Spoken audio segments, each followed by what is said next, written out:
ang ilang Sparkle stars para sa kanilang manifestations na natupad ngayong 2025. Kung ano-ano mga yan, alamin natin sa unang chika ni Nelson Canlas. Marami sa mga Kapuso stars ang naniniwala that 2025 is their lucky year. Kaya naman nang tanungin namin ng ilang celebs na magbalik tanaw sa taong ito at ano ba ang kanilang winish, big or small, na nagkatotoo. Queen of Manifesting na ata si Shuvi Etrata dahil lahat daw ng kanyang hiniling mula sa career hanggang sa mga kagamitan achieve niya in 2025. Promise po talaga, manifestation is real. As long as you work hard for it and you really believe in it. So nung nag-start ako dati, ano ko lang yung magkaroon ng sasakyan. Diba? Ano ko lang yun, minanifest ko lang yun na nangyari. Milestone sa pagiging artista ang pinangarap naman ni Allen Ansay at natupad ito ngayong taon. Meron. Yung first movie. Kasi talagang before, pangarap ko talaga magkaroon ng movie and natupad yun. And yung character ko pa doon talagang malalim.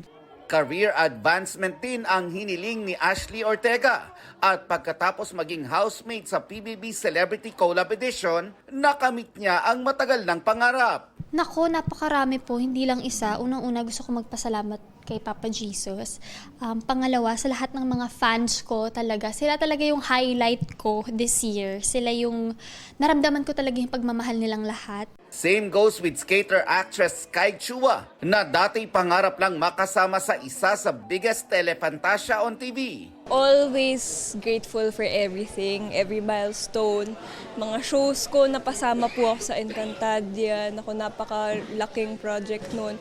Success naman sa negosyo ang naging hiling ni Kapuso Hunk Kim Sontan. Siguro mas lumaki ang business. So feel ko na-achieve ko naman siya this year.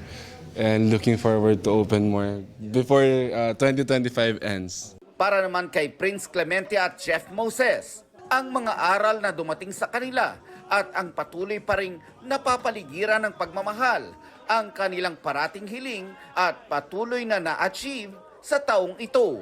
Ayun talaga ang pinaka-importante naman, yung magkakasama kayo sa bahay, lahat kayo masaya, okay kayo ng family mo. Ang dami kong lessons na natutunan this 2025. Ang daming setbacks actually, pero sobrang grateful ako kasi hindi ako pinapabayaan ni God. Yung work, sobrang happy ako.